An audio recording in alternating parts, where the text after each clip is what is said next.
Negreanu is looking down on ace-4 suited. Phil Ivey opens to 70k with 9-6 offsuit, tempo over texture. He is testing Negreanu's willingness to surrender small pots at a final table where ladder pressure is real. Negreanu flats. He could 3-bet some of these wheel aces, but calling keeps Ivey's range bloated, preserves position, and, crucially, lets Negreanu play the hand, not just the cards.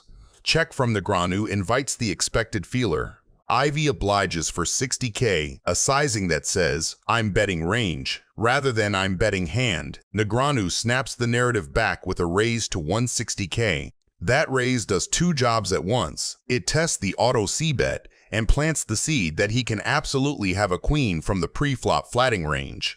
More importantly, it announces, "You don't get to cruise through this pot." Ivey just calls. An elegant counter. He declines to re-raise into the story. Negreanu is telling, keeps his own range elastic, and sends a silent message, "I'm not folding, keep talking." The card perks up Ivey's equity and brings the heart door. Excellent leverage material.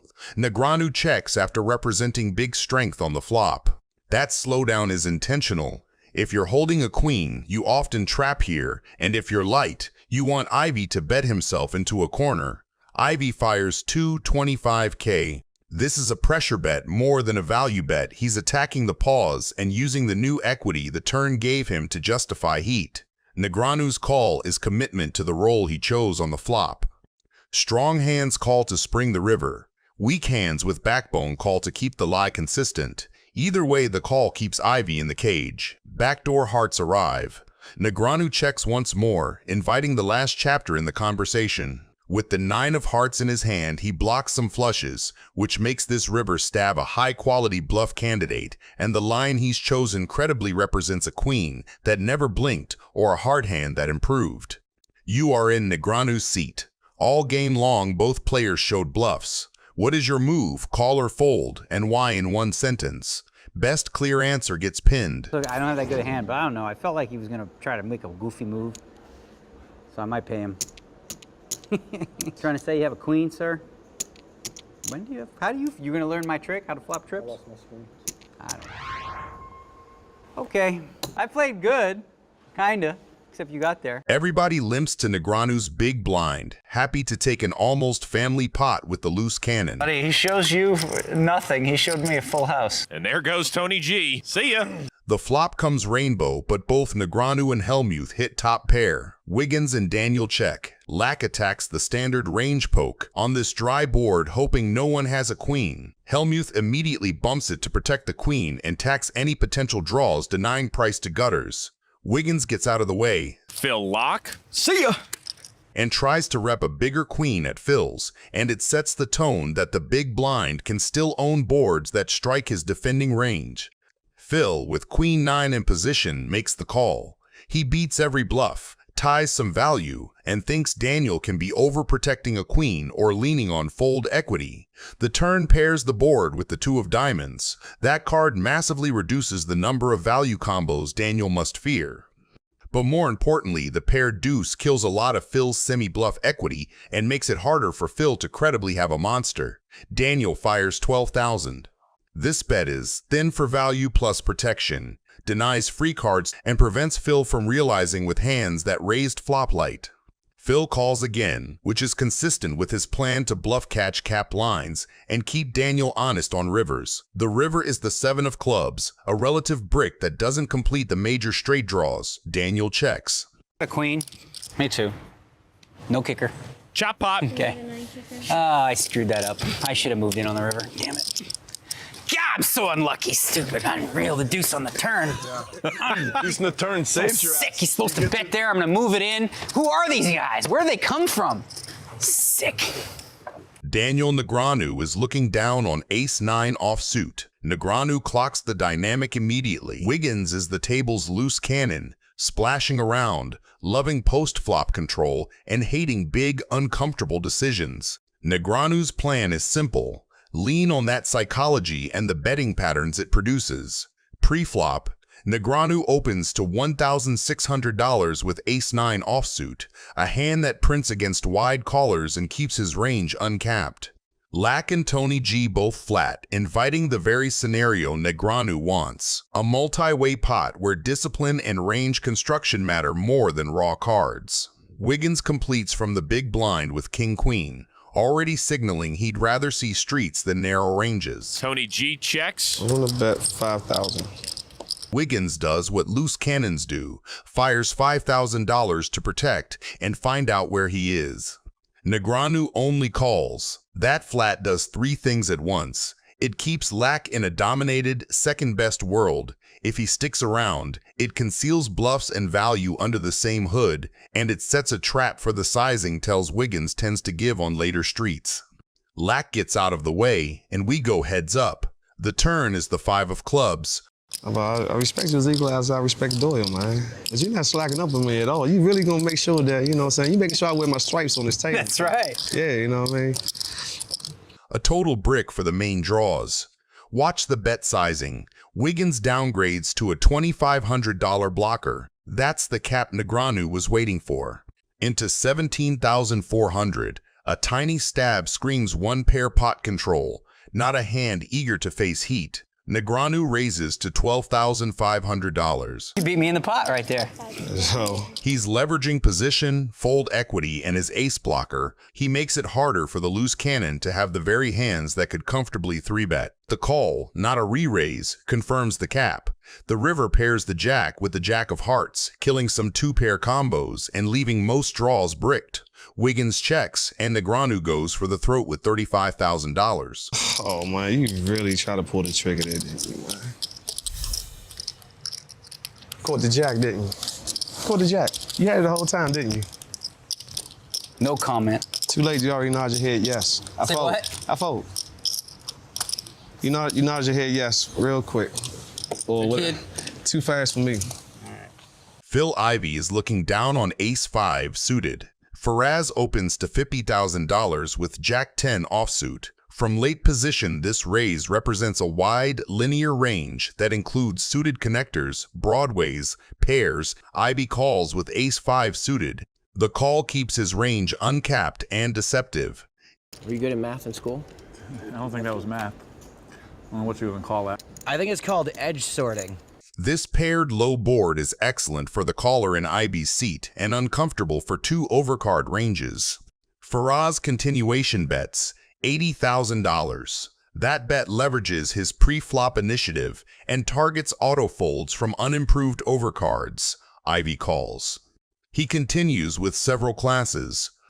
Sean, sandwiched with King-Queen and facing strength behind, folds correctly. Most players reduce bluffing frequency on triple-paired textures because full houses are the natural response to aggression. Faraz checks, which reveals a cap. He rarely has full houses after betting and then checking this turn. Ivey checks back intentionally. The check preserves his bluffs, protects his ace-high and small pair bluff catchers. This is the nut card for Ivey's strategy. On 6-6-6 with an ace, the player who can credibly have ace-x boats gets to polarize. Faraz checks again, confirming the cap at trip sixes and missed spades. Ivey bets $250,000. The sizing is large by design. It tells a polarized story of full houses and bluffs and targets exactly Faraz's checking range, trip sixes that hate calling a big bet when the ace pairs the board, and busted spade draws that will fold. Since Ivey can arrive with ace-x suited from pre-flop and never needed to raise earlier on such a static board, his value is believable. The qualifier in the very first heat made the same mistake as the legend Phil Ivey. Oh, I put the wrong one out. What happens now? Unless he folded a better hand. I don't think he did. So what happens now? Did you fold a better hand for us? 6 is full of aces. Faraz did not fold a better hand. I'm mixed up. Okay. Phil takes the pot. Goofy limps the big blind with King-10 suited. Limping protects his range, invites isolates from hands he dominates, and keeps the pot manageable out of position with a hand that plays cleanly post-flop. Nick Airball isolates to $1,200 from under the gun with Queen-9 offsuit. The raise pressures the limp, seizes initiative, and expects to realize equity against a single caller. Goofy calls. Suited Broadway is too strong to fold, too thin to 3-bet out of position, and calling keeps Nick's range wide. Goofy checks. On an ace high, 2-diamond texture, Nick is supposed to continuation bet often, so checking lets that happen. Nick obliges for $700, a small, range-driven stab that folds air and taxes random backdoors while leaning on his perceived ace advantage. Goofy check raises to $1,700. King 10 of diamonds is a premium semi-bluff, gut shot to Broadway, the king high diamond draw, and even a royal flush. Raising clears out weak queens and 5s to 9s, charges worse draws, and starts a pot that can realize maximum value when diamonds or Broadway materialize. Nick calls with middle pair and position, keeping bluffs in and retaining control of the pot size.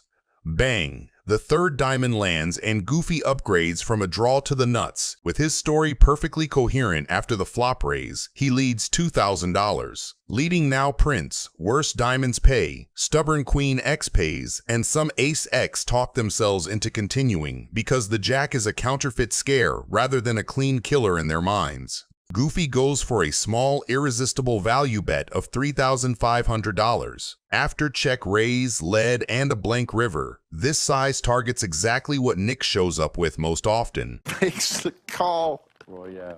Royale with cheese. Brandstrom is looking down at King 3 offsuit, but he's heads up against Suitsor, who raised to $900,000 with 6-3 suited. Does not mix in the re-raise, just a call. Hello, nurse. OMG. Full house for Brandstrom. Trip 3s for Suitsor. Brandstrom checks. Textbook trap play. He's got the board absolutely crushed. And by checking, he's giving Suitsor the green light to bet with all his bluffs, value hands, and even air. He might be tempted not to check raise here, but we can see if he plays it quick, all of the chips are going to be going into the middle. Here comes the C-bet.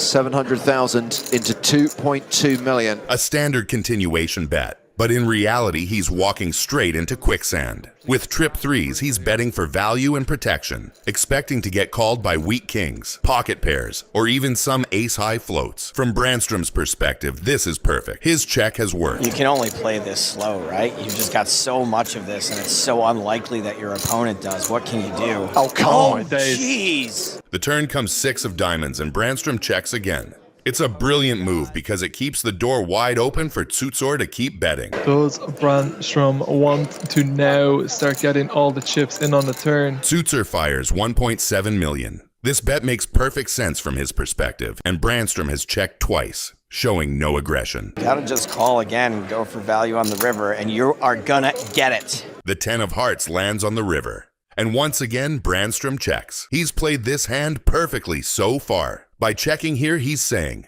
I don't have a strong hand. You're totally safe to bet again. The check raise on the river means he'll get to play for all of the chips. The nonchalant 6 million bet. Suitsor falls for it completely unaware he's about to get wrecked. But after investing so much, can he actually fold here? There's the shove. Checks his hand. Snap calls. Thinks it's all over, but it is not. Too excited. No. House over house. Ridiculously sick cooler. Doug Polk kicks things off with Jack-9 suited, a hand that can pop off real hard if the flop comes just right. Doug has already 3-bet his opponent raised, trying to portray strength. As he is calling, I am inclined to tell you that Owen, the guy with the pocket 10s, is an amateur, and I think this is his first professional table. Imagine playing versus one of the biggest names in the game on your first table. Doug hits 2 pair on this flop. Owen's got some escape hatches, though, in the form of an 8 for a straight or, of course, a 10.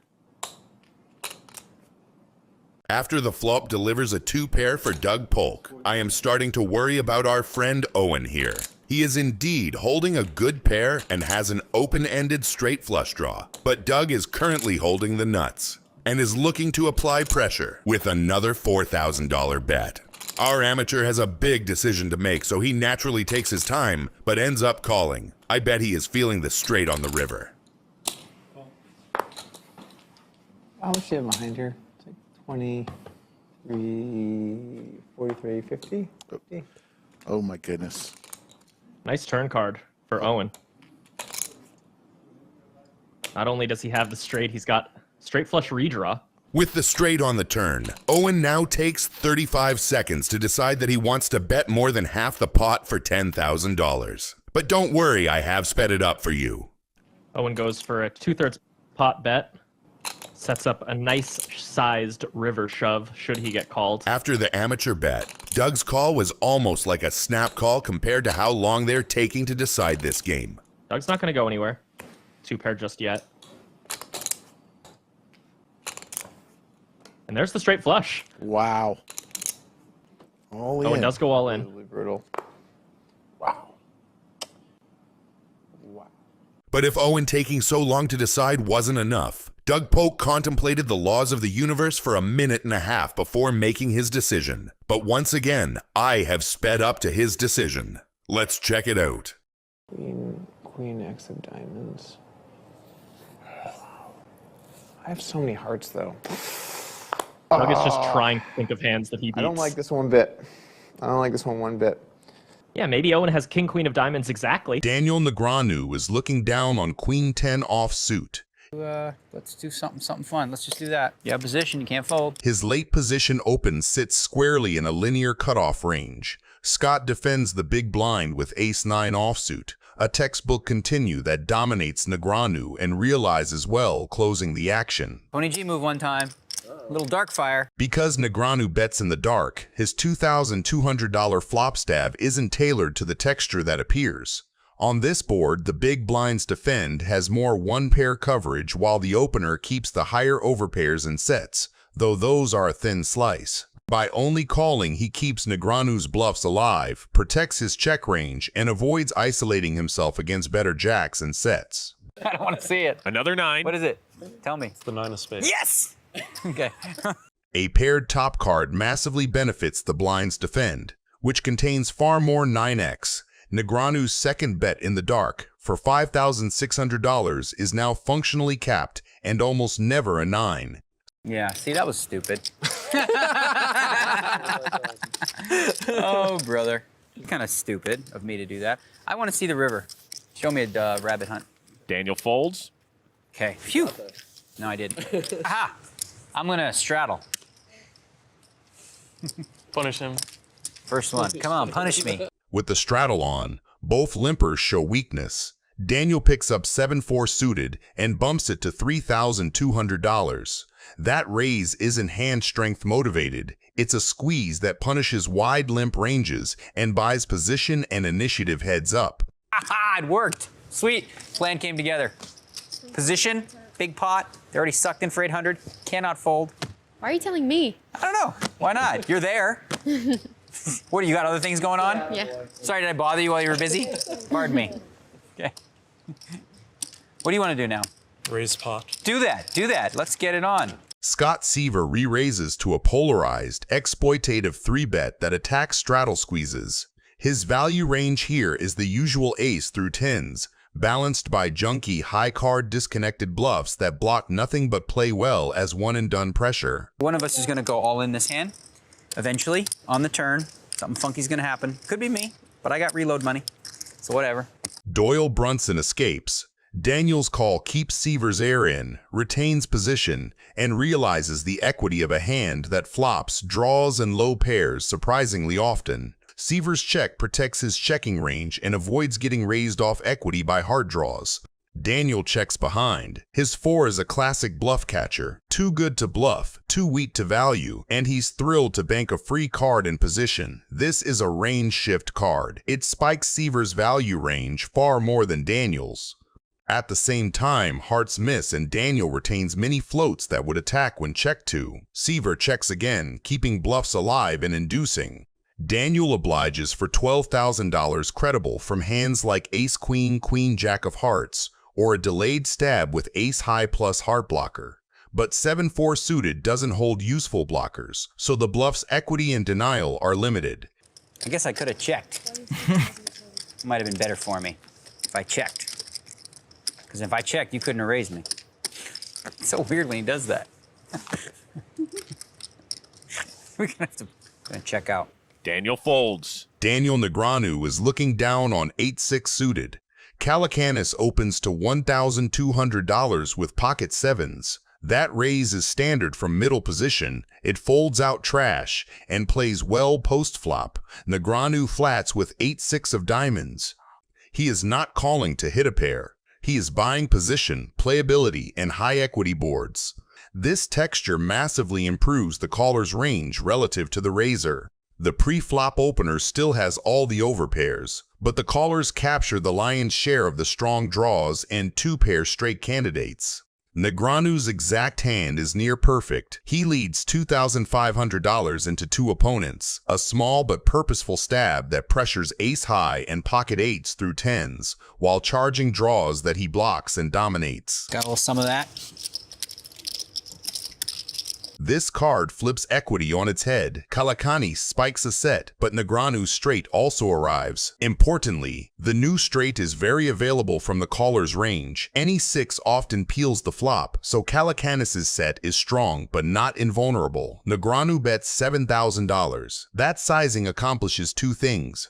First, it prints value immediately against 1-pair overpairs that do not believe, and against sets that fear raising into a straight. Second, it continues to charge diamond draws that are now drawing thin versus a made straight. From a range standpoint, the flat is telling. He is unlikely to have an overpair without redraws to a full house that wants protection. The board pairs. Full houses become possible and, in fact, Kalekanis improves from a set to 7s full of 4s. Negreanu's straight loses equity versus the portion of Kalekanis's range that slow played the turn with boats in mind. But many worse hands still exist. This is reminiscent of a typical hand for Daniel Negreanu. Let's have the nuts with a redraw and see what happens. Let's pair the board, yeah. God, really? No, gotta be kidding me. Guess that means you don't have the Jack-9 this time. No, I had the nuts with a redraw. What'd you make it? How much? 35 more. Only 35 more. Only 35 more. Why? Why not? Why not? Why not? What did you have? Like, you don't have a set, right? Because you would have raised me. Yeah, I would have raised it the set. I could have flopped a straight. Could have flopped straight. Okay, I can beat that. Whew. I could be on a flush draw. Could be busted. Yeah, that's true too. 4s and 5s. No, I think you raised me. Could have quads. Yeah, you could have that too.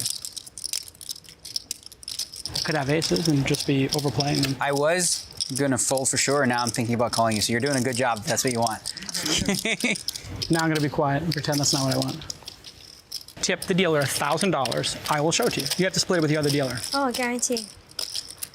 That's a good deal. So, $1,000. You know what I have. You don't have to live and wait till the end of the. There's the call. Sorry, not in the hand. He called it. 7s. Daniel Negreanu is looking down on pocket queens. He opens to $1,200 from early position that raise sizes well for a loose table and keeps his range strong and uncapped. 4 players continue. David Williams flats with pocket kings. Against this many callers, Negreanu's plan is straightforward. We have some action. Play pot control against condensed ranges, realize position, and let dominated 1-pair hands overplay on later streets. The monotone, king-high board polarizes ranges immediately. Nut advantage lives with suited spades and sets. Top pair advantage sits with the blind callers and late position flats. Mosseri checks. Everyone take a look, see if they have a spade in their hand. Kalekanis takes a small stab of $4,000 into about $20,000. A sizing that usually represents 1 pair without a high spade, weak spade draws, or simple information gathering. Negreanu just calls with queens. That flat keeps his range wide and invites dominated value behind to continue. Critically, holding the queen of spades blocks the nut flush combinations and secures useful run-out equity if a 4th spade arrives. Owen. And the loose cannon's all in. Cannon time. Abe and Jason are out. Oh boy. Gamble, gamble. You don't have much money. 26. Count what you got. Let's have a count of the loose cannon one time. Boy, here you go. This could be It's like 75. this could be that time here. On the 4. I guess, right? I mean, you're supposed to gamble sooner or later. Daniel calls. Pair the board, I call. David's in 2. Got a flush. Oh no! Okay. Wow. Well, you would have busted me anyway. Okay, I got a big side pot working. So let's just have a spade. Let's pair the board. Just do one time, right? I would like to do more than one, but actually screw that, one time. What the heck? That's a spade. Good hand. Will's out. Oh, so I won that pot for sure. Go ahead, pair the board. What the hell? All right, he wants to pair it, so just pair it. It doesn't. Scooped it. Wow. Sick hand, buddy. Sick hand. Tell your wife I'm sorry. $383,000 pot. Ryan is looking down on ace-deuce suited. He got involved in a few bad beats that night, but little does he know the worst is yet to come. Nick airball takes the button and turns pre-flop into a leverage spot built on position and blockers. His small 3-bet keeps his range wide and the stacks deep, daring the blinds to define themselves out of position. Ryan answers with a chunky 4-bet from the blind, the classic polarized blend of premiums and suited wheel aces that block 5-bet value. Nick's 5-bet to 33K is deliberately petite and keeps everything playable. That sizing telegraphs polarization 2 hands happy to shovel later, and a few suited high-card bluffs that block premium combos and still see flops well. King 9 suited is exactly that kind of wolf in sheep's clothing. It removes King X from Ryan, plays clean on Broadway boards, and retains disguised equity on monotone textures. Ryan's call with ace-2 suited preserves his 4-bet bluffs and defends his story, but it consigns him to the worst seat in a 5-bet pot and leaves him short on nuttiness unless he specifically shows up with the ace of hearts. 68,000 almost already in the middle. The flop is a monotone Broadway dream for the button, and Nick has the dream within the dream King of Hearts and 9 of Hearts for the straight flush. On these boards, the 5-better naturally owns the suited high card advantage, so his small continuation bet works on every level. It pressures ace-high and medium pairs. It denies a cheap look to hands with a single heart, and it looks perfectly routine whether he's bluffing or holding the nuts. Ryan's call keeps his range wide but already shaky. With ace-2 of diamonds, he has no flush equity, no pair, and no blocker to the nut region Nick actually represents. He's floating almost entirely on the belief that later aggression will fold out hands like red queens or a single king of hearts. The problem is structural. Without the ace of hearts in his hand, his story is missing its cornerstone. Every call he makes builds a pot he'll be forced to bluff later with nothing to lean on. The turn is a blank for Ryan's real hand and a test of discipline. When Nick bets again for 26K, it's the kind of second barrel that keeps pressure on weak pairs and teases calls from single heart holdings. While we wait for Ryan's decision, I would be very grateful if you hit the like button. It helps out a lot. Thank you. What is Ryan doing? He raises. Ryan turns to the only weapon he has and check raises to 80K. On paper, it's a move that can make sense. A blind who 4-bet pre and check the flop can credibly represent slow-played ace-high flushes or overpairs containing a big heart. The trouble is combinatorics. Against Nick's 5-bet range full of king-high and ace-high suited broadways, you need the ace of hearts or king of hearts in hand to strip value from his continuing region. Without it, you're bluffing into a range that simply doesn't fold. See Ryan rolling his eyes at himself. Nick's decision to flat rather than jam is the final layer of control. It keeps Ryan's bluffs alive, invites another shove from weaker value, and guarantees a river spot where his straight flush is untouchable. All in. All in. And Ryan shoves. You win. And loses a $383,000 pot. Ah, what a stupid Wow. error. You're just... Never mind. Choke him freaking Finally happened. 8-3. Negreanu is looking down on Jack 10 suited. Lichtenberger opens the hijack and both stacks behind are deep, so the pre-flop incentives matter. With aces, raising to 45K keeps in dominated broadways and pairs while leaving room to play streets post-flop instead of taking a huge 4-bet pot this close to the business end of a major event.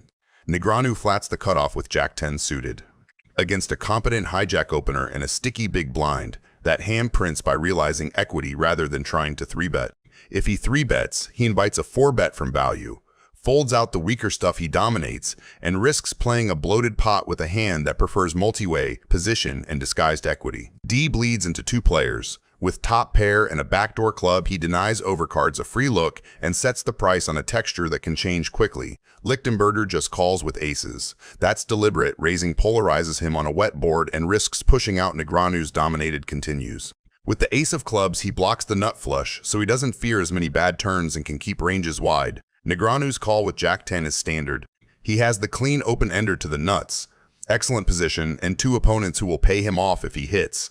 Turning this into a raise would fold out worse and isolate against the top of range. The 7 of clubs hits, and Negreanu picks up the straight at the same time the front door flush completes. Lichtenberger checks as well, which keeps his range disguised and preserves the option to spring a check raise. With aces that include the ace of clubs, he can induce a bet, choose between calling and jamming, and if he is behind, he carries 9 outs to the nuts. Negreanu fires 295k to tax everything at once. The bet extracts from 2 pairs and sets that fear a 4th club, charges single club over pairs that refuse to fold, and denies a cheap river to ace of clubs holdings that would love a free card. The sizing is intentional because it sets up a straightforward stack-off versus a check raise, and avoids giving a volatile river the chance to undo his equity lead. Feeling comfortable right now. See? You can tell by my energy. Relaxed. What does that usually mean? Huh? What? Dang!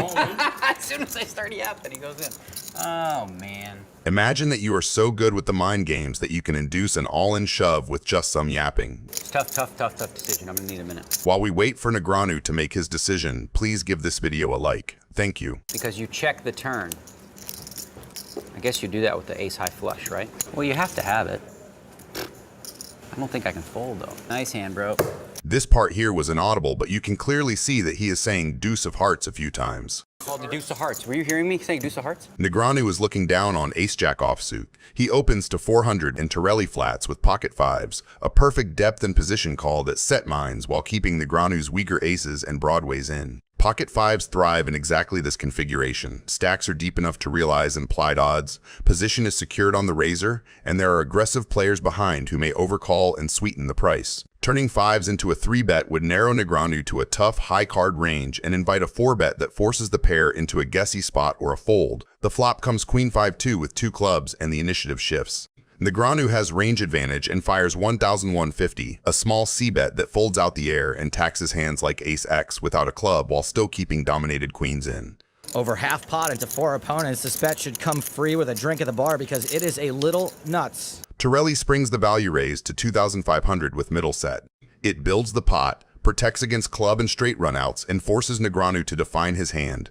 Negreanu's call is the right kind of stubborn. With ace-jack, he has 2 clean overcards. The nut club backdoor via the ace of clubs, and he keeps Torelli's bluffs and thinner value lines alive, rather than turning his hand into a bluff with a 3-bet. The turn is the jack of clubs, and it's a huge texture shift for Negreanu's strategy even though he's still behind. He pairs up, picks up the nut club blocker, and leads 3,100 into a range that just advertised strength on the flop. The donk bet does several jobs at once. It denies a free card to ace-queen and king-queen with a club. It prevents Torelli from setting the price with all of his strong but vulnerable hands. And it tells a story consistent with a flush that arrived and now wants value. Torelli's call keeps the trap set with his set of 5s, but notice how the informational asymmetry flips. Negreanu has seized the narrative and gets to choose the river cadence. The river is the ace of diamonds, pairing Negreanu to aces and jacks and leaving the front door clubs unchanged. And he moves all in. We could be about to lose Daniel Negreanu. And immediately turns to the weapon that separates him from almost everyone else at the table, live read pressure via table talk. He starts narrating the hand out loud in a way that pins Torelli to a category. Got ace, queen of hearts or something? Alternating confidence with doubt so that every nod in Torelli's head feels recognized. He sprinkles in just enough truth to be believable. It's like I want to fold. Really? You have a what? I want to fold. You don't have a fold? No, I want to fold. Oh, did you have ace, queen of hearts? Is that what you have? 'Cause that's kind of what I put you on. Fold the damn turn. Ace, queen of hearts might get half. Go for the high, I'll take the low. Might get half, that's good. I appreciate you watching this far. If you're enjoying these videos, hit that like button. It really helps me out. Thank you. You're special though. That's what I've been told. He had 5s? Ding. And he lays it down. He folds the set. Show like a red 9 and you're my hero. I'll show you one card, that's good. Let's see. King of clubs. Wow. What a card, right? You and him have endless trunks of money. He's a school teacher. Helmut kicks things off with ace-5 offsuit. He is raised to $1,000, but he's up against Fishman with king-queen suited, who's a math teacher known for making razor-sharp, calculated plays. I don't win very many pots from this spot, so. Fishman calls. Williams calls. Deuce, jack, ace, 2 clubs. Action flop. This looks like a fun board. Williams checks instantly and Helmut checks behind him, but Fishman isn't waiting around. He fires out $3,000 into the pot, repping strength and leaning on that nut flush draw. Helmuth raises.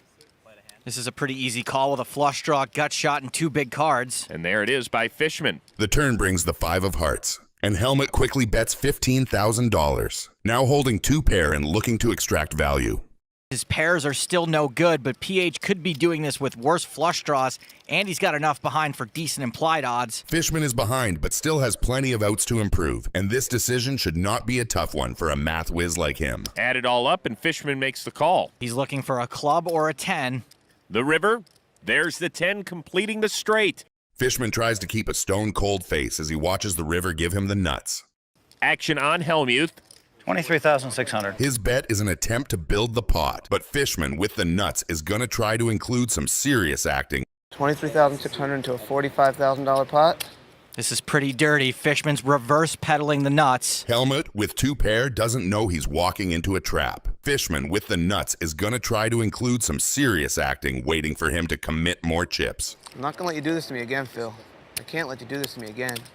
Leonardo DiCaprio could not be selling this any better. How much you got behind? This is Fishman's way of trying to convince him he's not too strong. Helmut tries to keep as cold as possible and doesn't even answer Fishman's question. Was there an answer to that? Like 85 or something. I'm all in. Fishman shoves. He even fake hesitated. Watch that Oscar, Leo. I'm done, Phil. I see method acting, improv, pantomime. If Phil calls here, the kid stays in the picture.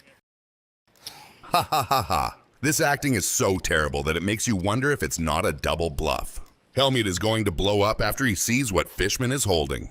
This is so sick. I mean, is it possible that I just get cooled every hand I play here?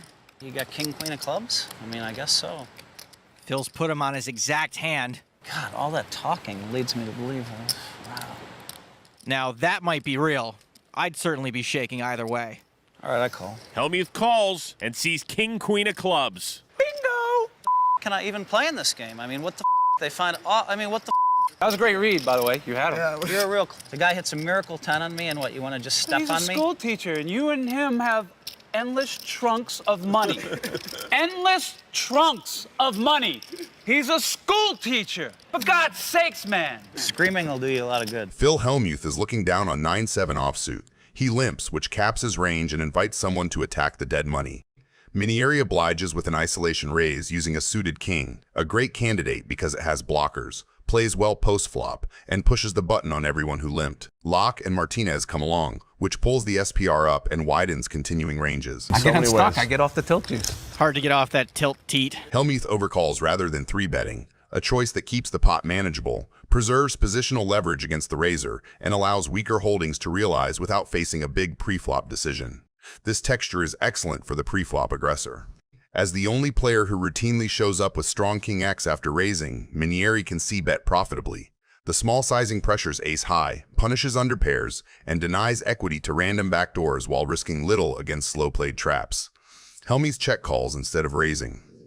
That keeps bluffs firing, prevents the pot from ballooning versus the portion of Minieri's range that will not fold, and sets up a decision tree where Hellmuth can choose which turns to accelerate on. Multi-way callers have folded, so we are quickly moving toward a heads-up range battle that favors the in-position player's initiative and the out-of-position player's ability to trap. The second king super polarizes things. From Minieri's seat, this is a green light to barrel because his range contains far more King X than Hellmuth's limp call range. The bet around $5,300 targets exactly the hands that called once and hate life now, medium pairs and stubborn ace-high, and it continues to build a pot in case he is ahead. Hellmuth's second check call is strategic. Raising isolates him against very strong holdings and folds out hands that might bluff again. Calling keeps his range wider, invites another polarized river bet, and protects the times he is bluff catching with decent showdown value. From a range math perspective, once the king pairs the pre-flop raiser's value density increases, which means the out-of-position player should avoid thin raises and lean into induce lines. Nothing material completes, so Minieri retains a nut advantage and chooses a large polar bet of $17,200. That sizing asks a capped range to overdefend, and it puts maximum pressure on one-pair type catchers that arrived here by calling twice. Oh, man. Hellmuth's final check call makes sense within that framework. He beats all the natural stabs that gave up drawing equity on the turn. It's just unreal what happens to me at this place. I mean, I'm just so sick of it, you know? I mean, I had the best hand to chart, I had the best hand on the river. What is going on in this place? They're doing What the kings is going on versus the river? How queens, do you call it? flop Always take a trips. bluff. I only wait for the nuts. Negreanu is holding deuce 4 suited from the small blind, but he's up against Veldhuis and Harlow, who both have him beat. For now. King 8 suited for Lex, raised to 1400. Suited 1 gapper for Daniel in the small blind. He calls. Ace 8 for Russ. He's in. Flop comes ace jack 6. Negreanu understandably checks, but Harlow also checks with pair of aces, giving Veldhuis a free opportunity to scare them off. He does, betting 2700.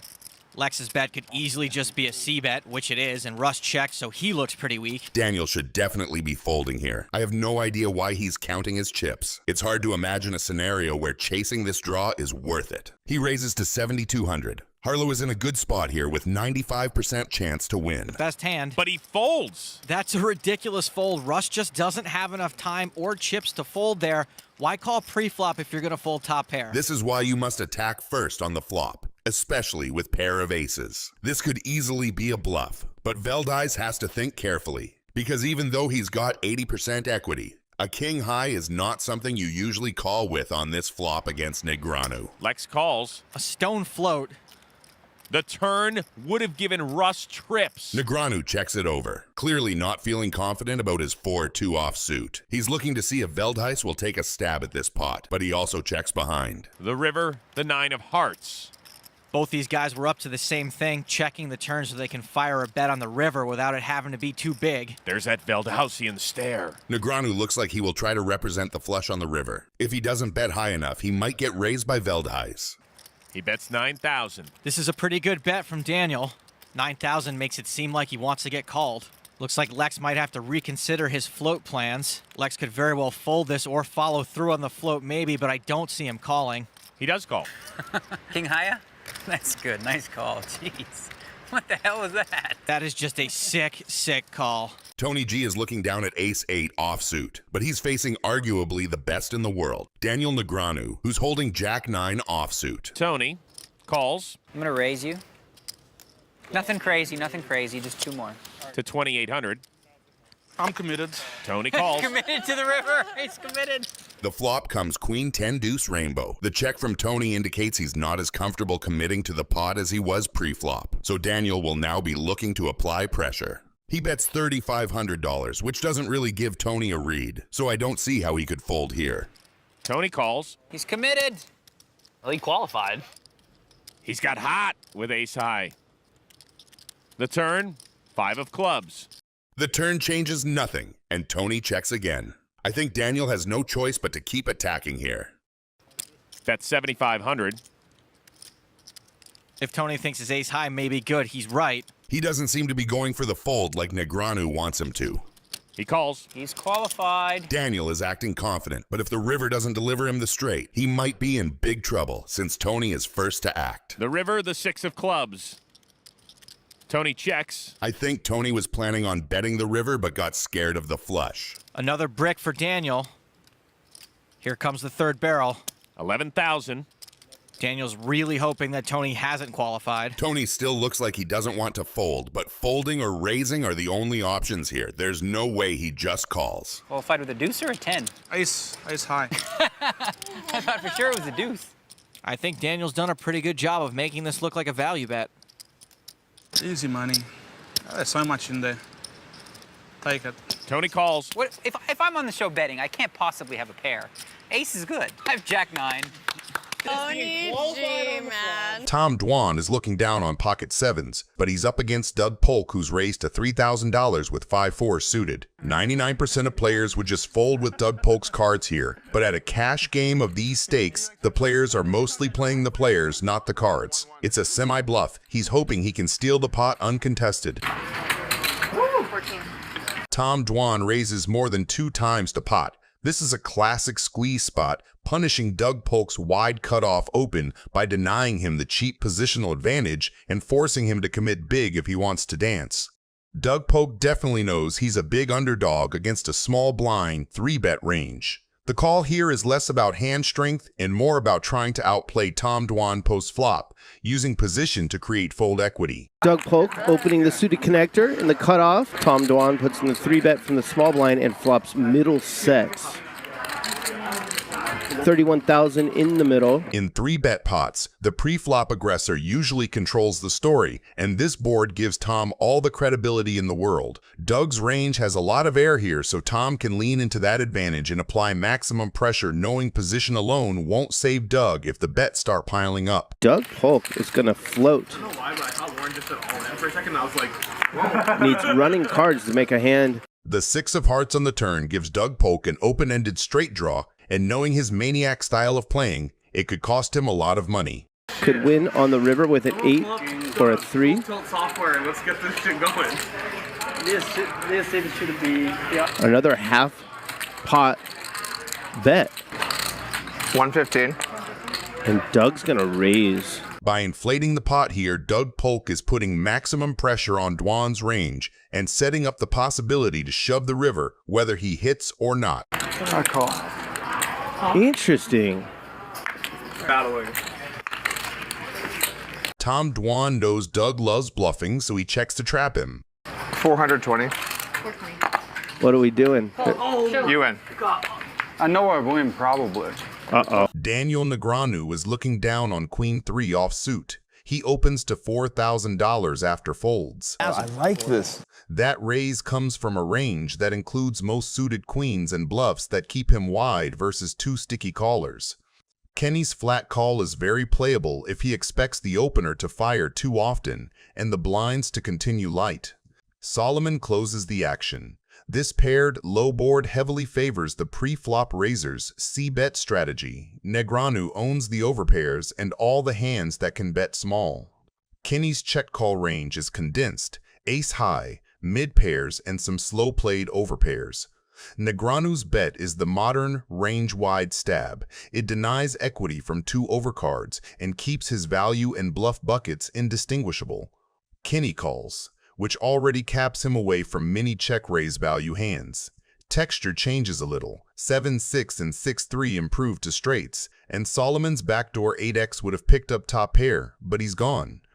For the 2 players left, Negreanu still retains a nut advantage portfolio of overpairs, plus the occasional 5x suited. His bluffs pick up backdoors only rarely, so he leans on fold equity. 16,000 pressures, exactly what Kenny showed on the flop, ace high and pocket pairs under 10s. Kenny's call again narrows him to ace queen and ace king high, pocket 6s through 9s, and a few traps. Crucially, he almost never has trips or a turned 8 that wants to raise, so his range remains capped. When Kenny checks a third time, his range is now mostly ace-high and middling pairs, hoping to get to showdown. He has very few slow-played monsters after declining to raise earlier streets on such a safe runout. Negreanu fires a polarized, overbet adjacent sizing. What does he represent? Overpairs that bet all 3 streets, and the thin value of a 5x that never feared a raise. What does he target? Exactly ace-queen, ace-king, and pocket 7s through 9s. Kenny folds. That's one of those, right, Phil? That was fun to watch. Let's see it then. You want to see it? You don't want to see it. It'll tilt you, for sure. Let's see. I want to see it then. You guys really want to see? Make the game better? All right, show one for the boys. Daniel Negreanu is holding Queen-Jack offsuit. He opens to $2,500. That's a bread-and-butter late position open, dominates the Queen 10 and Jack 10 holdings that call too often, has blockers to 3 bets, and plays cleanly post-flop in position. 3 callers flatten with wide, capped ranges. Offsuit broadways, suited aces, suited connectors, paired high card textures heavily favor the pre-flop raiser because he has all the strong Queen X and slow-played overpairs. Many callers arrive with 8x, pocket pairs, floats, or the diamond backdoors. Negreanu continuation bets $6,000 into a multi-way field, small sizing that targets folds from ace-high and underpairs while keeping dominated Queen X and diamond draws in. When Hashem continues, his range is mostly Queen X, pocket pairs stubbornly peeling, and diamond hands. Ace-high floats with backdoor equity also show up. The board double pairs, which is a dream card for the raiser's Queen X. Negreanu's value density jumps because any queen now makes a full house, and his bluffs retain good fold equity against stubborn pocket pairs and busted backdoors. He bets $12,000, again a pressure, but keep worse in sizing. Given action, Hashem is rarely trapping queens. He's weighted to diamonds, ace-high floats, and the occasional pocket pair praying for a river miracle. That river improves a lot of Hashem's floats to one pair of aces, but it doesn't dent Negreanu's nut edge. Queens still bowed up, eights don't exist for Hashem often, and missed diamonds remain abundant. After Hashem checks the third time, Negreanu fires $27,000 for clear value. As we young internet kids say, you're polarized. Isn't that right, Jose? Yeah. It's polarized. It's polarized. You haven't fuffled. Show me one. Okay. Daniel shows the jack. I fold. Oh, damn it. The loose cannon is looking down on pocket jacks. He puts in the re-raise to 4,200, and that single decision defines everyone else's incentives. From his seat, he is doing two things at once: value targeting the opener with a tight, high card-heavy range, and forcing the field to reveal how speculative they're willing to get at price. And Hashem, with a mid-pair, is taking the classic set mine plus pressure line. The price after a 3-bet is not perfect, but against 3 players, the implied odds get juicier, and 7s retain outs against almost anything. Okay, we all wasted time. We did our little, every one of us, we did the, we know we're calling. Yeah, whenever you call, everybody knew it was. We all know we're calling. It's just a little, we're trying to be like Jennifer Tilly there a little bit. Actress. Oh, yeah. The loose cannon has just connected in the strongest way possible and chooses stillness over fireworks.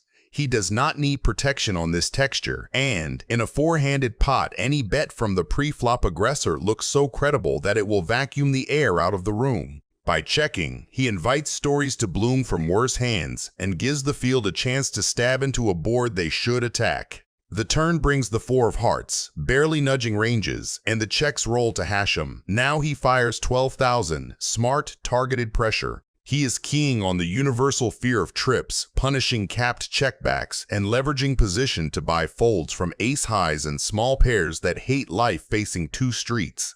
That's what you did last time. When? 12,000. Last night, Hashem bet 12-5 on the river against the loose cannon. Ken made the call with queens, and Joe showed him 2 pair to take it. It was 12,500 last time. Frankowski just calls. Note the elegance. Raising here collapses Hashem's bluffs and isolates only better or folding hands. Calling keeps the net wide, disguises strength, and lets Hashem talk himself into bigger numbers on rivers that do not change much. River is the deuce, another brick, and Hashem does the unthinkable. I'm all in. He's all in. Call. 4 jacks, I guess. Keating's looking down on ace-queen offsuit. Peter comes along with ace-7 suited, a hand that plays fine multi-way but is easily dominated by Keating's calling range. Stanley takes the button with Jack-10, a classic position hand that realizes equity well against 3 opponents. Keating flats pre-flop with ace-queen from the small blind instead of squeezing. Out of position and deep, that call invites dominated aces and worse queens to continue while avoiding a bloated pot against a raiser who can 4-bet. The flop favors ranges that arrived by calling. Keating's ace-queen makes second pair with the best kicker and holds the key blocker to Broadway. His call versus the c-bet is standard. Raising turns his hand into a bluff catcher against stronger kings and sets while isolating himself versus better. Peter's call with ace-7 is thin but defensible. He has bottom pair, an overcard, and backdoor hearts, and he wants to keep his range uncapped for later streets. Stanley's call with Jack-10 is mandatory. He has the best improvement potential with the open-ender and position. The turn ace changes the incentive structure completely. Keating now holds aces and queens, and, out of position in a multi-way pot, checking is superior. Betting announces strength, repels worse, and makes it easy for a better ace like ace-king to play perfectly against him. By checking, he allows weaker aces and floats to fire or show down worse. Peter quietly improves to 2-pair, and he should notice how clean his value targets are, aces that didn't connect with the king or queen, plus stubborn kings that hate folding. But checking has logic too. He controls the pot and traffic and preserves bluffs for the river. Stanley's check is the costly one. With Jack-10, he owns the nuts on a paired board that still grants him clear value from top pairs and combo draws. Letting it check through surrenders value and protection, and it exposes him to exactly what happens next. The board pairs again, and his straight gets stone dead. The river double pairs the ace and reorders the hierarchy. Keating upgrades to aces full of queens, Peter lands on aces full of 7s, and Stanley is drawing thin to chatter. And this is going to get very nasty for Peter. Maybe Stanley also, but especially Peter. Checks from Keating and the original raiser are invitations. Peter accepts with a big bet that targets trip aces and missed draws and tries to dodge raises from the few better full houses. Stanley correctly folds once the ace pairs again, straights or dust. Keating's river decision should lean exploitative here. Against Peter, who routinely overplays strong one-pair and boat combos, a value raise prince.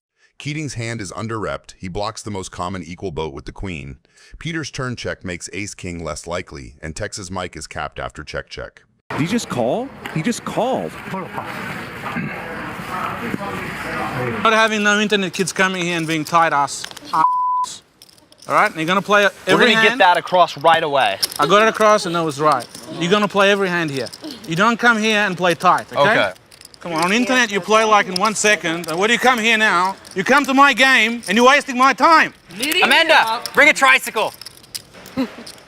These kids are coming here, taking me on. Tony, calm down, please. All of this fighting that we just saw culminates in the hand we are taking a look at today. Our hero is holding ace-jack offsuit and has already raised to $2,500. Let's see where his aggression will take him and us. 6 tray suited, good enough to call for Daniel. Queen Jack for Alan Barry, who folds. It's a little tight, but he is dominated. And Reynolds folds. Also tight, both guys were out of position to the razor. I'm very unhappy right now. The flop comes deuce ace king with a flush draw for Negreanu and top pair for our hero. With everybody but Negreanu folding, our hero is in prime position with his pair of aces to take over the pot. He fires a small bet of $4,000, which Negreanu casually calls. I would bet more aggressively and try to defend the top pair from the flush draw.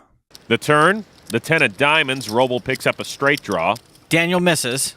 This 10 on the turn is a tricky one. On one hand, it denies the flush draw, but on the other opens up the straight draw. Negreanu bets a bit over half the pot and is bluffing really hard and praying the river delivers him a flush. Let's hope our hero sees through his bluff and at least call. And call he does. With the top pair and a gut shot straight draw, it will be crazy to fold the hand. The river delivers another 10, which completely wrecks both of our guys' hopes. The only question is who will bluff trip 10s first. Daniel's got air, but if he wants to win this pot, he's going to have to use that air to blow Andrew off his hand. After a short consideration, Negreanu fires a bet of $18,000, which sits at a bit over half the pot.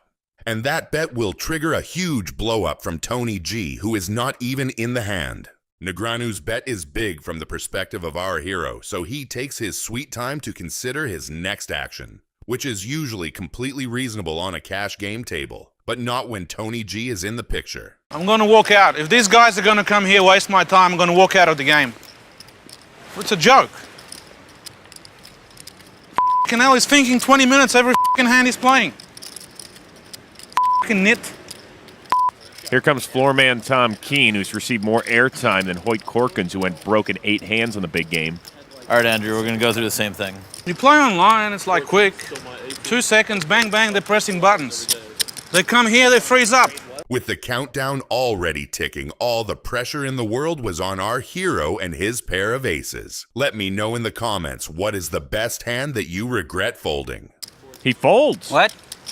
Phil Hellmuth is looking down at ace-jack offsuit. He is raised to $2,000, but he's up against Harlow with pocket eights. And Tony G, he's lurking, and he's not planning to stay quiet for long. Action begins on Phil. Ace-jack, raised to 2,000. Pocket pair for Russ. Pot.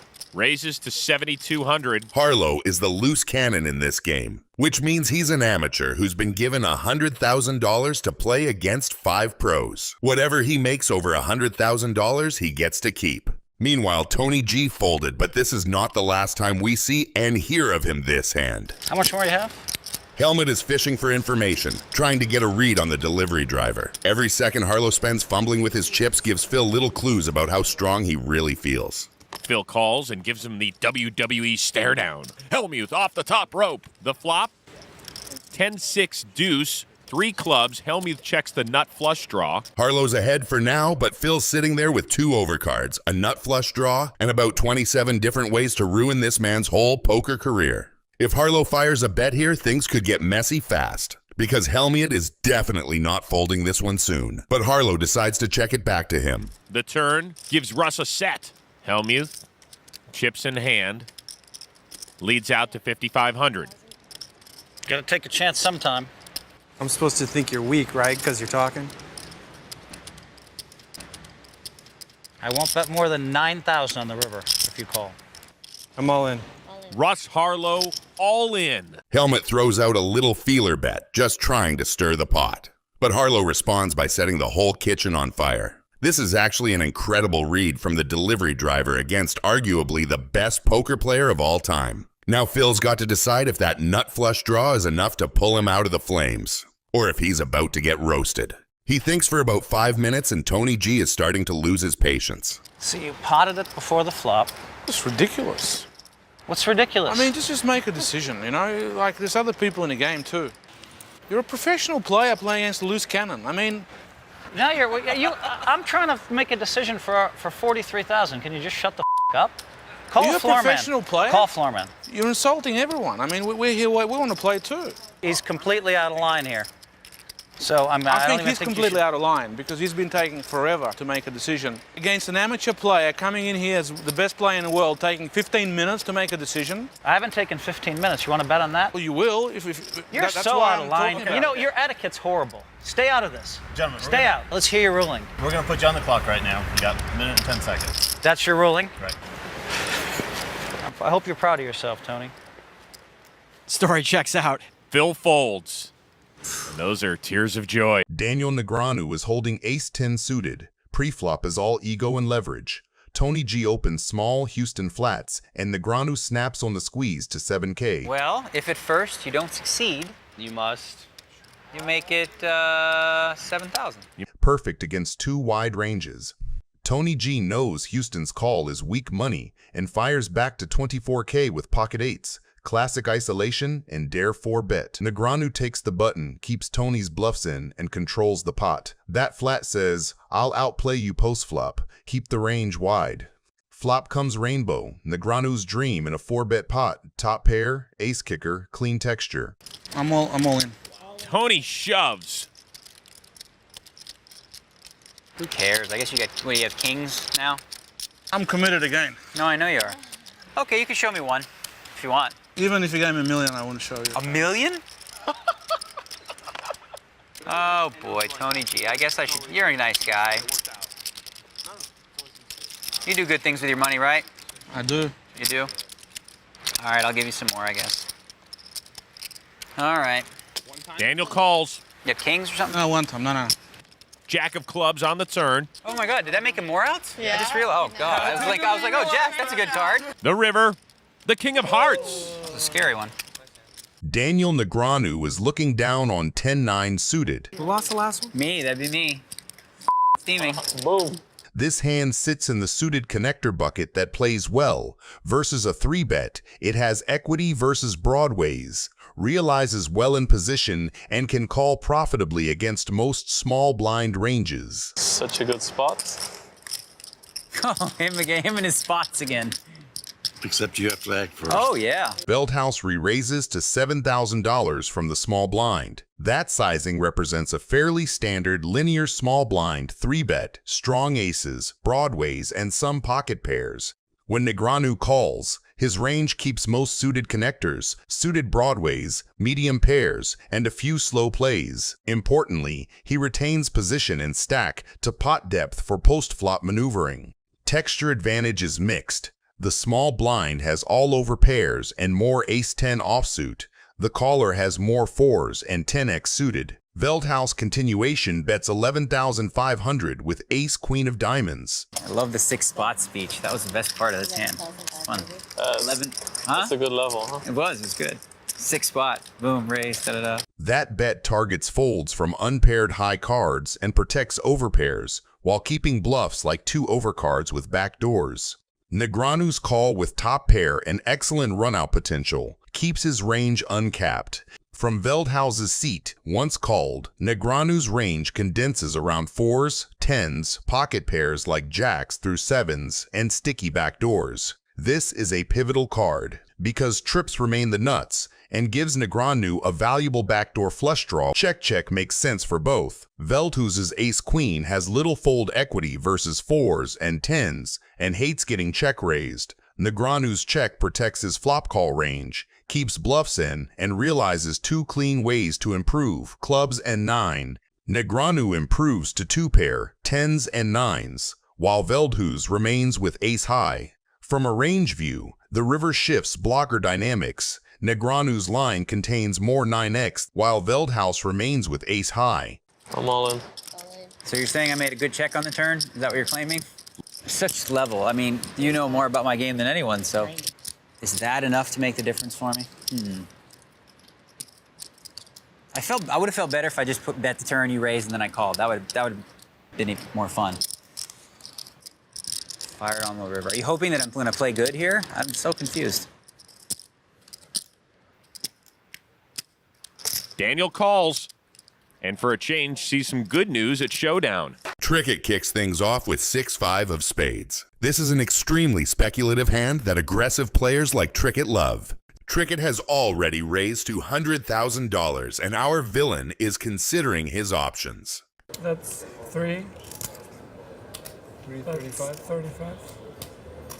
With almost $200,000 already in the pot, paying $50,000 should be nothing. And our Bulgarian villain thinks the same as he calls with his Jack 7 of spades. The flop comes 2-9-3 with 2 spades. Now Trickett is hoping for the 4 of spades, and the Bulgarian is begging the dealer for almost any spade but the 4. After the villain shows weakness with his check, Trickett looks like he will take matters into his own hands. And he does exactly that. He fires a bet for $80,000, which is about 1/3 of the pot. Now the ball is in the court of the Bulgarian. I think his best option is to just call and play along for another card and hope it's a good spade. After some thoughtful consideration, he does the reasonable thing and calls to see the turn. Let's see how will that play out for him. So we see the turn card and it's the 4 of spades. Wow, what a card. That has made Sam Trickett a straight flush. He is absolutely unbeatable in this hand. And Igor Kurganov has got a jack-high flush, so he'll think that he's unbeatable. This is what we call a cooler, Jono. All the chips are going into the middle. Sam has the absolute nuts. He's got the best hand possible. The turn delivering the 4 of spade is the best thing that could have happened to Trickett, and the worst for the Bulgarian villain. Now he will think that he has a good flush when in fact he is drawing completely dead. With Trickett betting $180,000, the price of 1/3 of the pot is not too bad for a call here. What would you do in that position? Would you fold, or would you go all in? Let me know in the comments. Mullen, call. Maria Ho is looking down on King 9 suited. She limps the button, which already tells you her plan to keep ranges wide and let him put himself in a bad position post-flop. Ike makes it 230K from the blind. That's classic heads-up logic. Punish the limp, isolate, take control with position post-flop. The problem is, Maria's hand actually plays great versus that sizing, and her call means Ike is now in the blender with a weak, dominated hand in a bloated pot. This flop is basically nightmare equity mapping for Ike. He flops trips if he's Maria, but he's not Maria, she is. He just pairs his 6. With that texture, from Ike's perspective, he's going to get called by worse a lot if he bets, and he's also repping strong, so he continuation bets 175K. That C-bet with middle pair is him kind of value protecting and denying equity versus overcards. Maria just calls. She doesn't raise, and that flat is so evil. If she raises the flop, Ike can sometimes hero fold hands and avoid lighting the rest of the clip on fire. By just calling, she keeps in literally everything he can keep barreling with. He shuts down. He checks.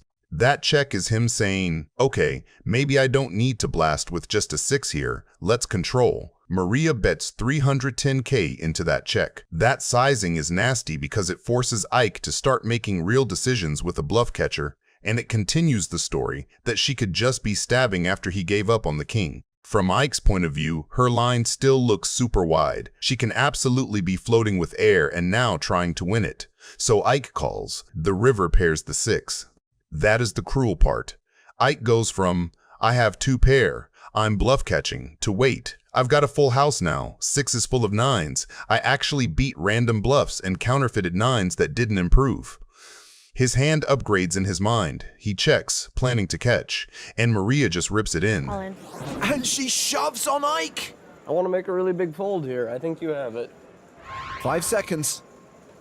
Yeah, okay, time to look either real smart or real dumb. Ugh, that was gross. The one time that you called a 3-bet of mine out of position, you won the hand. Maybe you should just keep doing that. Just try it out. You never know. How about who's 3-bet the most hands? I'll bet that. I think you might have. No, I think it's you. Really? Who was I 3-betting? Joe. Oh, that's just you. Yeah, I forgot about that. Yeah. Maybe it was me. Jones opens to 1600 from early position with a tight linear range, big aces, broadways, and medium-high pairs. Negreanu flats with king of hearts and queen of diamonds. Calling keeps dominated queens in play, realizes position, and preserves a range that still contains suited connectors, pocket pairs, and the occasional trap Brunson overcalls, which further compresses Jones's value because multi-way pots punish thin barrels. In multi-way, that texture leans toward the callers. Negreanu owns more 2-pair and set combinations, along with many diamond draws and straight draws. Jones's continuation bet of 4,500 represents overpairs and his equity bluffs such as Jack-10 or high diamond holdings.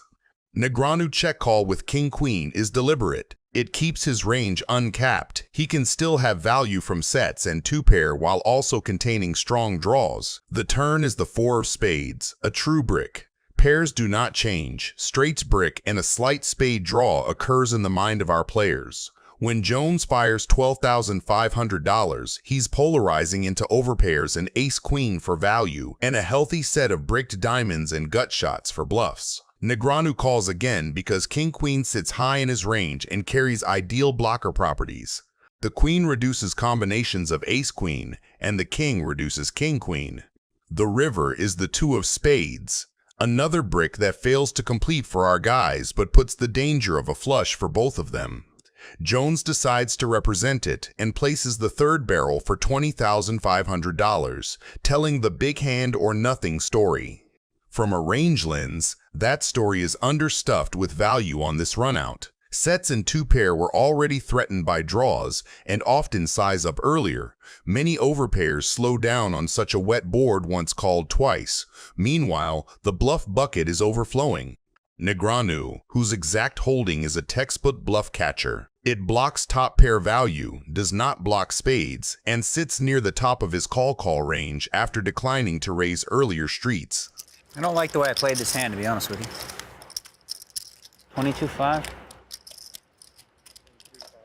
I really don't like it. I don't think. Oh, man. Could he value bet a worse hand than me? Sorry, I'm going to need a minute. I don't know what to do. You want to show me a card for any price? I don't know. For any One price? card? Yeah, I mean, I'll give you $1,000 to show me a card. Is that a no? Okay. I'll give you $2,000 to show me one card. And pretty soon I'll get to a price he wants. Probably 23,600. I will give you $3,000 to see one card. It's only my anniversary. Go ahead. Stall it up. Sorry. Okay, $4,000 and I just want to see one card. Take it and show him the 10 of spades. All right, he's not taking any bait. I'm not going any higher than that. It's too late to play good, so I'm just going to go with Old Faithful and pray and just hope he's bluffing. He is. Does he have? Phew. Okay. Daniel takes it down. I was about to say, I swear, I was like, if you have specifically the 10 of spades in your hand, You should show it. Ronaldo is looking down on Queen 9 offsuit. Sam opens to 25K with the deuces because pairs from early position play clean and he can represent a lot of high card boards later. Ronaldo flat calls with Queen 9 and takes position. Against an UTG range, this is thin but serviceable. This is one of the highlights of my poker career. The flop is a dream for Sam. From early position, he owns tons of ace-x and is supposed to c-bet this texture at a high frequency, so declining the bet removes aces from his perceived range and caps him in Ronaldo's eyes. With quads, there is no equity to protect and no need to deny cards, so the value is in deception. The check also invites Ronaldo to bet turns very liberally, either for thin value with a pair or as a stab into apparent weakness. The queen on the turn does exactly that. Ronaldo improves and leads for value and protection, targeting exactly the hands Sam just represented by checking small pairs, king-high floats, and random broadways that will fold. Sam's call keeps the narrative intact and maximizes the number of river bets he collects. A raise would narrow Ronaldo's range to strong queens and few better hands while killing the bluffs that the flop check induced. The River 9 upgrades Ronaldo to 2-pair and introduces the value card incentive. Once he places the value card, folding to a raise sends him to the cage and costs an orbit, so his threshold to call rises dramatically. He bets again, believing he is extracting from the very capped range Sam created on the flop.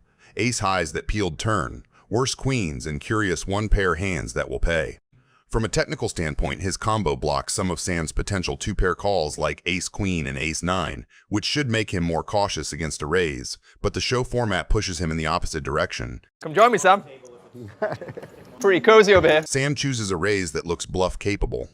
It is large enough to feel like a challenge, yet small enough that a proud value card bettor convinces himself to look him up.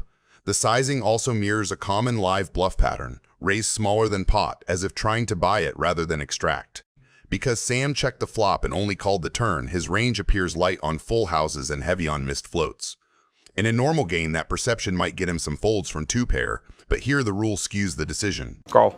He does call. Wow. Sorry. Just didn't want to slow roll Ronaldo. Right? Tom Dwan looks down at pocket sevens on the button. Peter 3-bets to $7,200 from the small blind with Ace-5 suited, the classic light squeeze that leans on his perceived range advantage and punishes wide opens. It folds out a chunk of Dwan's air while still having blockers and playability when called. Against Dwan, though, that kind of hand rarely wins the pot uncontested. Dwan calls for solid reasons. Pocket sevens have real showdown value, don't fear most flops, and crucially can cooler top pair ranges by upgrading to sets on ace-high or 10-high textures. Flatting also preserves position and a healthy SPR, letting him navigate post-flop without bloating the pot pre. The flop comes ace-7-10. Peter fires $5,500 into the pot. From his seat, this board is his. The 3-bettor owns more strong ace-X, and C-betting denies equity from backdoor suits and gutters like king-queen or queen-jack. Dwan isn't buying. With middle set, he turns that auto C-bet into a lever, bumping it to $16,000. The raise does 3 things. It taxes all Broadway draws immediately. It announces that Peter won't get to set the pace for cheap, and it starts building a pot that can comfortably play for stacks by the river. Peter calls, consistent with top pair, decent kicker hands, some sticky queens and jacks with back doors, and the occasional trap. He keeps his range wide enough to fight future streets while not clarifying where he's at. The turn is the queen, tightening ranges and connecting with Broadway draws. Peter now leads for $15,000, trying to seize the initiative back on a card that improves many of his semi-bluffs. This stab is less pure value and more about denying a free river to King-Jack, Queen-Jack, and Jack-9, while forcing Dwan to declare strength or fold middling hands. The lead also subtly caps him. When the small blind block bets on this texture, he's less likely to hold sets that slow-played the flop and more likely on 1-pair, ace-X, or a queen that picked up equity. Tom Dwan doesn't hesitate. He raises to $48,000. A size that polarizes his range and puts every draw in the vice. It punishes the block bet, prices out those 12 to 15 outer combos, and reclaims initiative so he dictates the river. Just as important, the raise calibrates the stacks. After this, the remaining SPR is low enough that any blank lets him jam cleanly, while even scary rivers have already been charged a premium. Wow, all in. And a snap call. $262,000 pot. Peter is drawing dead. Tom makes a full house on the river. Negreanu is holding pocket fives and he's raising to $95,000. He's up against the legends Tom Dwan with pocket nines and Phil Ivey with pocket tens. Over to Tom Dwan. That's not a hand Dwan would fold, not against Daniel, and definitely not in a $250,000 buy-in. Tom looks like he's thinking, I'm pretty sure he shouldn't flat and trap, but rather crank up the pressure early. Dwan has just made a call with pocket nines. Perhaps at another time he might have raised. Oh, check this out. Phil Ivey's picked up pocket tens. Yeah, and I'm pretty he's surprised. Just called. Yeah, I'm pretty surprised by the flat call from Phil. It's usually a spot where you'd like to squeeze, especially the fact that he's on the button. It's going to look pretty fishy and quite possibly have someone play back at him. Ike Haxton folds. The flop comes 3 queen 6, 2 spades. Negreanu opened with pocket fives, whiffed the flop completely, and now he's first to act on this board, with Dwan and Ivy behind him, who are not exactly known for playing nice when they smell weakness. Misses all of them. A check from Daniel. This will be interesting. I don't think any of the three of them are going to be too thrilled with that flop, to be honest. Queen's certainly in the calling range of Tom and Phil. Hands like King Queen, Ace Queen. I expect Phil will just check this back as well. Phil does. We'll see a turn. The turn is the 4 of clubs, and things are starting to line up for some sneaky draws. No one took a stab on the flop, which means this pot's still up for grabs, and Negreanu knows it. And given the fact that he was a pre-flop aggressor, both players have checked back the flop. He does take a stab. Dwan isn't just thinking about his cards. He's scanning Daniel and Phil like he's picking up frequencies. These guys are playing poker on a different level. Every glance, every pause, every chip toss. There's a language here only the elite understand, and Dwan is fluent. I think Tom is more than happy to peel one here with 9s. He's got to assume that Daniel's going to bet a queen on the flop there. Well, he's got his eye on both Daniel and Phil, looking at across the table to both players, and he smooth calls here. So round to Phil Ivey, and this is a tough spot. Even though he does have the best hand, it's probably correct to fold. Yeah, well, Phil Ivey kind of stuck there. Tom Dwan now eyes only on Daniel Negreanu, and the river's a 2 of hearts. And Daniel gets there. Oh, Daniel checking. He's going to try and trap him. And look at this, it might work. Dwan reaching for chips. I check. Oh, wow, Tom Dwan checks. Daniel not happy. I don't bet my friends, you know? I don't bet my friends. Wow, Dwan's really relieved. If Robbie Lou was a Disney princess, then her hand is the ugly villain. She is looking down on Jack 4 offsuit. And I have zero idea why she even played this hand. But she is about to call Garrett's raise of $3,000, so it's time to see the flop. That was like one of his first TV appearances. One of his first ones, yeah. That was like before he won all the tournaments. And The cards that come on the flop are horrendous for Robbie, but they are semi-decent for Garrett, as he can even pull off the straight flush if the stars align. That's why he fires a bet of $2,500. He is charging Robbie a small price to see the pot, and also trying to keep some semblance of strength in her eyes. Jack 4 with the Jack of clubs. Turn is A3, puts backdoor hearts down. And this is usually when Garrett will lay the hammer down with combo draws. Now, it's very important to know that Garrett's stack is 8 times bigger than Robbie's. So him bluffing 10K on the turn is nothing too unusual. What happens next, though, is completely crazy, and it's the reason why Garrett accused Robbie of cheating, even though she later said many times it wasn't the case. She's got 1 club and 1 heart, and wow, look at this. What is she thinking about here? She gonna raise it. Confusion is the only thing that you can read on Garrett's face. He is still in a very good position with his draws, even though his equity fell to 53%. He could easily put her in a position where she needs to all in or fold. And with her hand, fold is what she must do. He takes his sweet time, so let me speed it up for you until the point where he does exactly what needs to be done, and 3-bets her for $129,000. I think he's considering bet 3-betting, and yep, there's the all-in. There's the all-in. Garrett, like I said, he's just so experienced in bet patterns, bet sizing. At this point, even the craziest maniac players I've seen would fold this hand. Robbie has Jack 4 and nothing on the board. Even if I am 100% tilted, I will fold this one too, but not her. She calls? Prefer once, but it's up to you. Yikes. Oh my God. We'll go to the river. The river is a 9. It's not sick call. What a sick call. And the river bricks out again.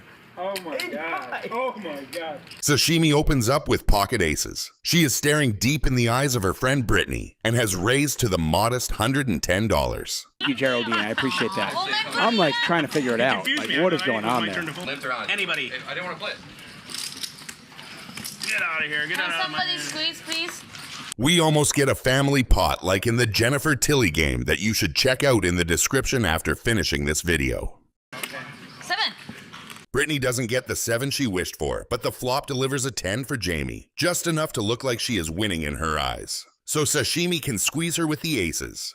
Sashimi starts off with a small bet of $400, trying to see how this low-hanging pot landed for the people on the 5-way pot. To which Brittany snap calls and Jamie takes an unusually long time to think about calling, and we can see why. She decides $400 is too low and raises Sashimi's bet to $2,000. To which both Coco and Brittany with the pocket 6s and 7s decide it's too expensive to play and fold, and Sashimi with a smile on her face calls. The turn comes the 4 of clubs, to which Sashimi checks, trying to fish out the all-in jam from Jamie, and if she was aiming for that good job because. Jamie is all in, and Sashimi's got her killed. Jamie looking for a 10 ball. 5? 10. Give her a 10. I did a 10. Give her a 10. I did a 5. 10. 10. 5. Oh! You asked for Oh, you got what you asked for. Wow. Jamie was in such bad shape. Daniel Negreanu is looking down on King-Queen offsuit. The table is 4-way after Tony G opens, and Viffer, Negreanu, and Scott Seaver all come along. That matters because equities flatten in multi-way pots. Single pair hands lose value while nutted, and draw heavy holdings gain. Tony G's range from early position in this lineup still contains suited connectors. This is room for everyone to keep improving. I mean, the way you guys all play, there's certainly tons of room. Yeah. Scott calls. I'm going to go with an old Hellmuth trick. Watch this, gentlemen. Check in the dark. How do you fade that? Seriously, check in the dark. I don't even want to see what's coming. Checking through is revealing. On this texture, the pre-flop raiser has a lot of one pair and gut shot combinations that dislike being raised by 3 players. See how that worked? Because if I wouldn't have done that, they would have been more scared. My turn, right? Daniel's still open-ended. Did you qualify? Yes, I've qualified pretty comfortably at this point. Question is, how much do I want to put in there? You checked. No, I'm not, for sure. You're not checking? Yeah. If you're folding any badges, you can just do that now.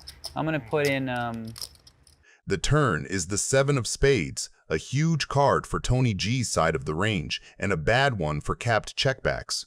Negreanu leads $3,600 into the field, a small sizing that targets folds from the Broadway airballs, and denies equity to Queen 9, 9-8, and the club draws. Scott's call with Queen Jack keeps dominated queens in, but the raise from Tony G to $14,000 is the pivotal data point.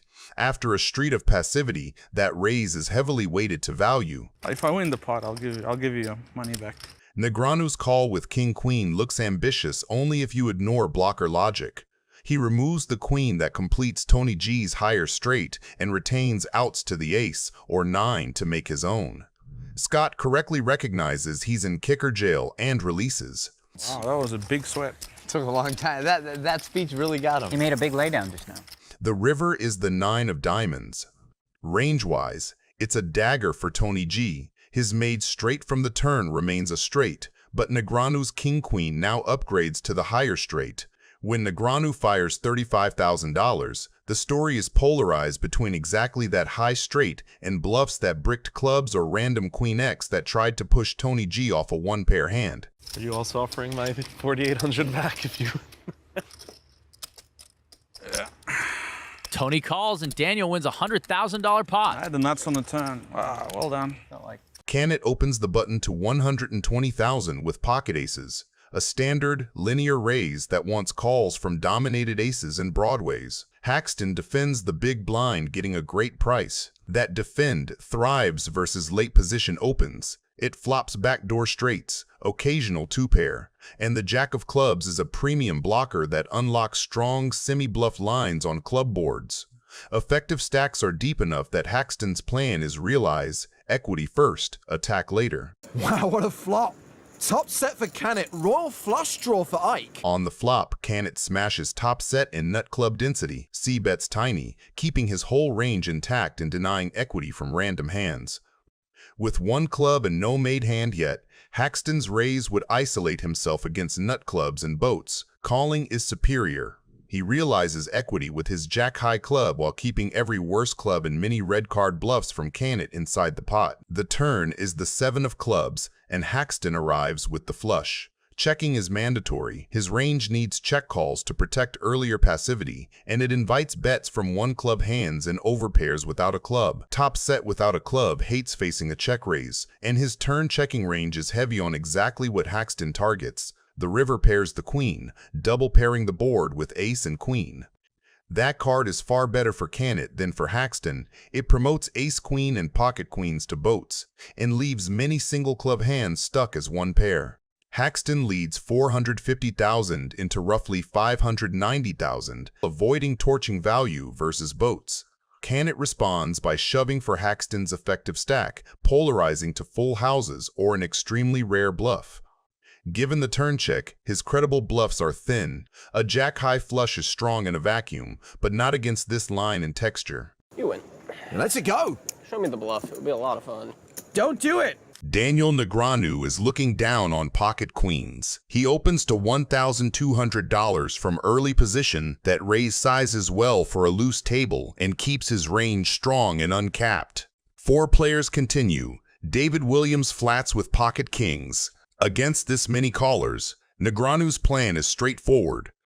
We have some action. Play pot control against condensed ranges, realize position, and let dominated one-pair hands overplay on later streets. The monotone, king-high board polarizes ranges immediately. Nut advantage lives with suited spades and sets. Top pair advantage sits with the blind callers and late position flats. Mosseri checks. Everyone take a look, see if they have a spade in their hand.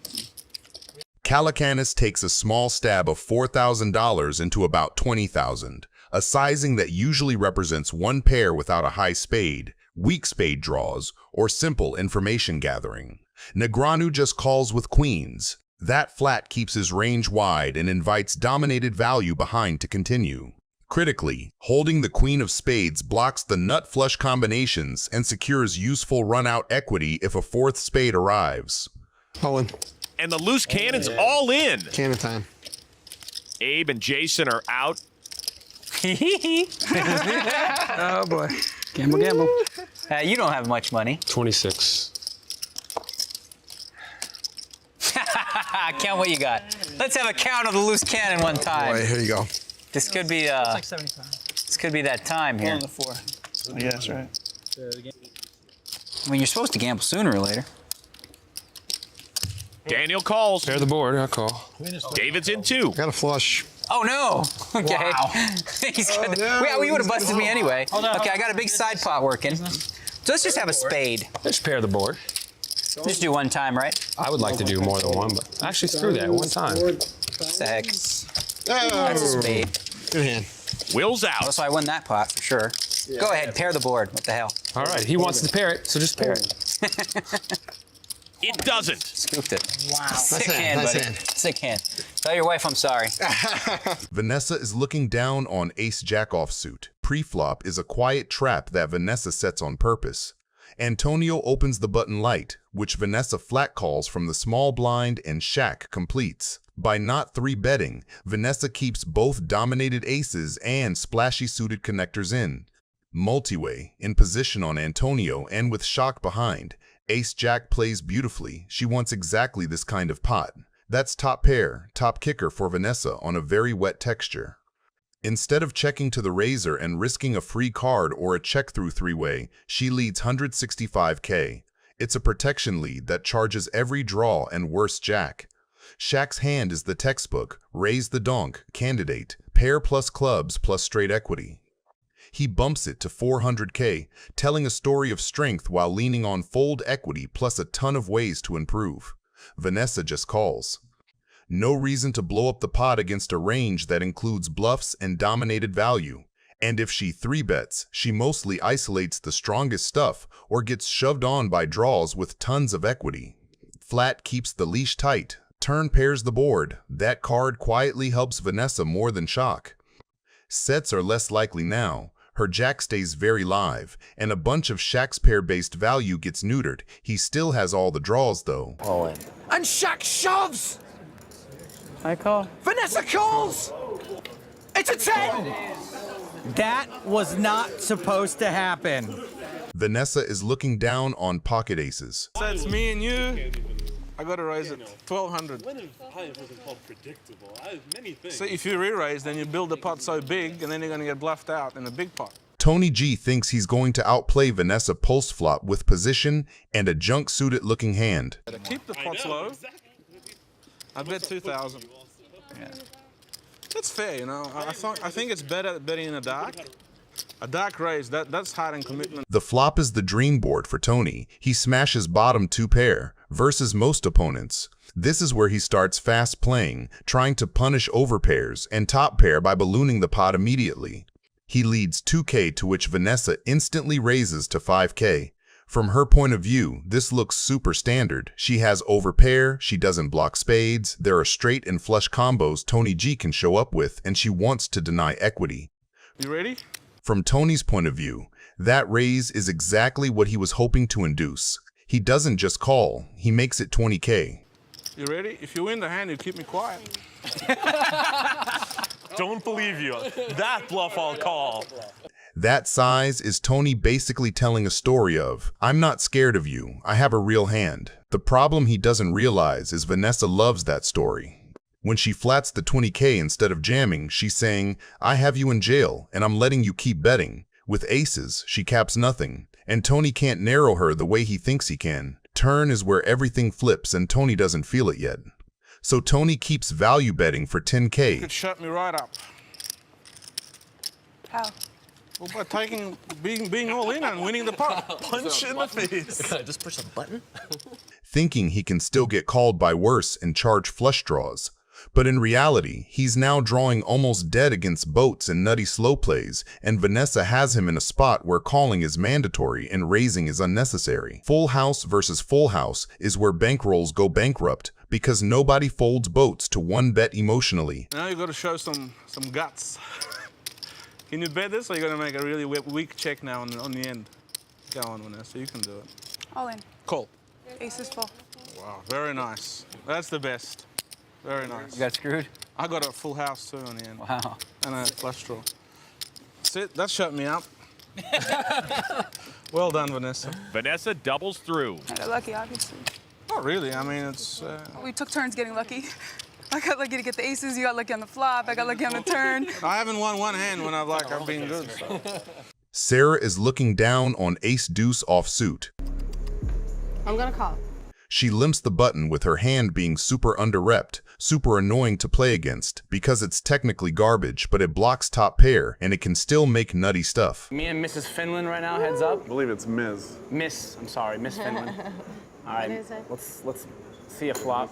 Ronnie checks the big blind with 8-4 offsuit, which is exactly the kind of hand you want to see flops with for cheap. 10, 10, 10, 10, 10, 10, 10. Ronnie hits bottom pair. Nothing special on paper, but in a blind versus limp pot bottom pair is actually real equity. You're ahead of all the ace highs, gutter balls, and random floats. He leads 15K, and that lead is important. He's saying, I have something, I'm not just surrendering. You have something? Yes, I do. I believe you. I believe you. She instantly bumps it to 30K. That raise is pressure, not value. She's repping Queen X and basically saying, you don't get to name the price, I do. The thing is, Ronnie doesn't go away. He doesn't 3-bet, he doesn't spaz, he just calls. Why are you checking? You raised me on the flop. Num.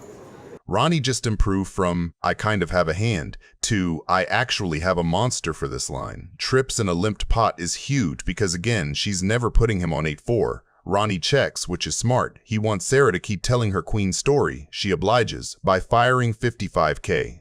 From her point of view, this is perfect. She thinks she already took control on the flop, so she keeps the narrative going. I raised you, you just called, you check turn, I'm still ahead. Ronnie now springs the trap and check raises to 155K. That's him basically saying, okay, I've got it. Time to pay full price. 255. She re-raises. What? Against a lot of players, this ends the hand. People hate facing turn check raises because that's usually the I'm not bluffing anymore line. But Sarah does something that tells you how serious she is. Really, huh? 255,000. That is not a protection raise. That is, I am not afraid of your story. I'm upgrading it. Now pause there and think about what that looks like from Ronnie's chair. He thinks he's the trapper with trips, and then she snap re-raises his check raise. That's psychological whiplash. At a minimum, she's repping queen with a real kicker. Ronnie, she's a little better looking than you. We're kind of rooting for her. Sorry, Yeah, buddy. I know. Maybe even something nuttier. He can't fold trips there, obviously. He calls. But the dynamic just flipped. He's no longer casually extracting. He's now in a leveling war. All in. And she shoves. In Ronnie's spot, what's your move and why? I want to hear from the guys who've actually been in these pots. On your way back from the comments, don't forget to like and subscribe. Oh my God! How is this happening? I wanted to stay and play with you, Miss Finland. I understand. I know, I am. I have a 4. He shows her his hand. Do you have 5s full or something? Oh, gee. I don't know. How often do you play this game? Do you know I have a 4 here? You know I have trips. I don't know if I can fold this hand. I don't know how you play. I never played with you before. What is going on here? If I fold this hand and they see this fold and you have like king, queen or something, it's gonna be the most embarrassing thing ever for me. You understand this, right? Okay. And Ronnie's folded. Holy shnikes. Ronnie, you're going to the cage.